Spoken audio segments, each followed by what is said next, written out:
A few years ago, you would not have found me happily pruning and collecting yarrow from my yard.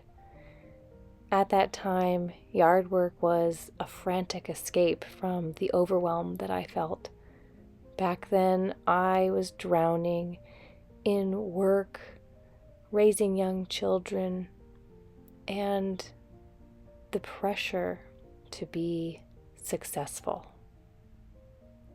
One night, nearly a decade ago, my husband and I decided to rewrite the script, and our journey of redefining self-worth began. Our society perpetuates a very specific image of success. Striving and hustling are encouraged. I know that I have said more often than I would like to admit, I will sleep when I'm dead. That was my way of putting my striving for what I thought was success above all else. It's what mattered most in my mind, and what I thought would bring me the most in the way of self-worth. Who am I if I couldn't tell someone exactly what I did for a profession? It's not how much work we do, but about discovering what brings well-being into our lives. And that will be different for everyone. How much we work or what we consider the value of hard work is our overall impact on our life dreams and goals. I don't know what drives us to live at breakneck speed. Often it's a lack of self-acceptance. We may struggle to accept ourselves exactly as we are in this moment of our life's journey. Maybe we're chasing perfection or fearing that life will pass us by if we take a breath. We're afraid of falling behind, of failure lurking around every corner. We become victims of our own high standards.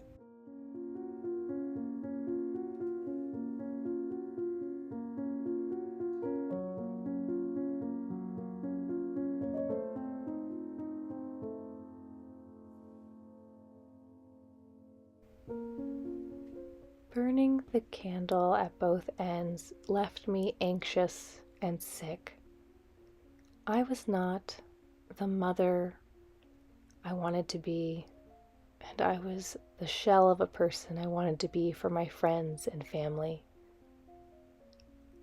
I saw my own anxiety reflected in my children, and the expectations that we place on our youth has never aligned with how I have always felt deeply in my heart of providing a home and community where children are seen and listened to. So that night, nearly a decade ago, where we decided to rewrite the script of our lives, my husband and I did put the actions in place to make a change. We chose to shift our way of working and being in the world.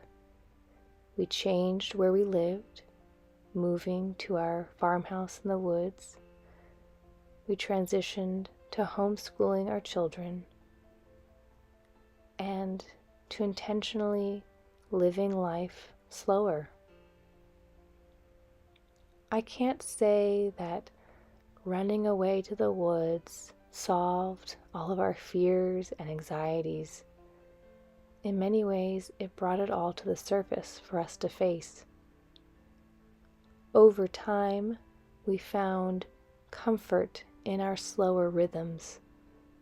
We found ourselves again and realized that we were always worthy, no matter the job title or what others thought of us. Perhaps we're here to experience life, savor its complexities, and learn and grow. Slowing down allows us to do just that.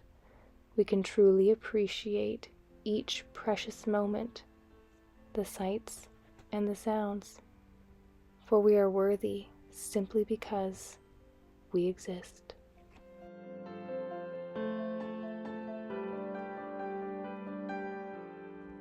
Hello everyone, thank you so much for watching this week's video. I hope that you found something inspiring or something you could connect to through this video. It was definitely a little bit more of a vulnerable experience for me in making this, and I appreciate you all just taking to heart what it is that I'm sharing. I know that as a person who is a creative individual, a lot of the times the way that our general society asks us to react and respond in the world, it can feel very jarring to what actually brings me true alignment. And for me, it's a lot of restorative time, a lot of quiet contemplation, and it just takes some time for a product to become its full fruition. And that's not necessarily always how we need to operate in the world. Now, there's definitely seasons where we do need to push more, and I do try to produce more work in the summer. I just feel like the sun helps me feel more energized in doing all of that. In the winter, I slow down and want to be a lot more contemplative. And I understand that that's definitely a luxury, and I feel very fortunate to be able to live a life like that. It's not always been that way, and I'm sure it won't always be that way now, but while I can, I know there are ways to integrate these techniques of slow and intentional living to my everyday, so that when I do find myself in spaces where I do have to push more, I have the tools that I need to remain centered and aligned internally, so that I don't feel that overwhelm that actually gets me off track and makes me far less productive in the long run. One of the things that I have found that helps me a lot, especially in the morning or the evening, is journaling. And I know a lot of well-being and wellness coaches and therapists and things, they recommend journaling, and it's a great tool, and it's something that's accessible to anyone, whether you're just doodling lines or images or you are actually writing full prose. But I found that for me, I've tried different tactics of journaling, and as somebody who is trained in writing, I always got frustrated because I was like, this should be easy for me, right? And that's where I go wrong, right? It's, I'm saying I should do something, but I tried the Julia Cameron's Artist Way, and I love her work and I love her concept, but it never has worked for me as a writer.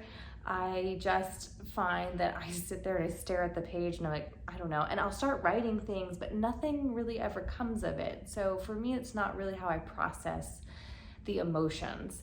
I think I have found that I need a lot more depth, and I need something that's pretty meaty to get those writing things flowing, so that I can actually get the ideas that I'm really being haunted by in a lot of ways on paper and make sense of them. So I wanted to show you something that I made. It's now in my Etsy shop. It is called A Cup of Clarity. Here's a little tea time. I'm sure that's showing it to you backwards, but they are like, if you like, what do they call them? Angel cards, soul cards, tarot cards. I kind of designed it after that, but it's a little stack of cards. There's 30 of them, so you can do it for 30 days, whether that's consecutive or over a course of 30 days of your choice throughout the year. And each card includes a quote and then a journal prompt. And so the quote is meant to inspire your thinking, and then the journal prompt responds to that quote in some way and kind of helps you create sense out of what maybe your thoughts are in that moment.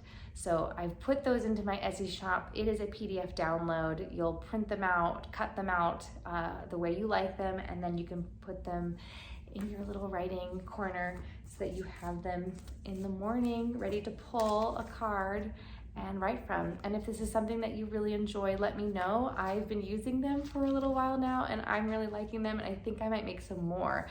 I'm really want to make some that are inspired by some of the things from my garden. So if that sounds of interest to you, let me know, and I will put them up into the Etsy shop so that you can have access to them as well. Again, thank you so much for being here. I appreciate your support, and if you would like to see more of this content, please like and subscribe. And as always, leave a comment if you have anything to let me know. I respond to all the comments and I see all of them, so that's the best way to get a hold of me.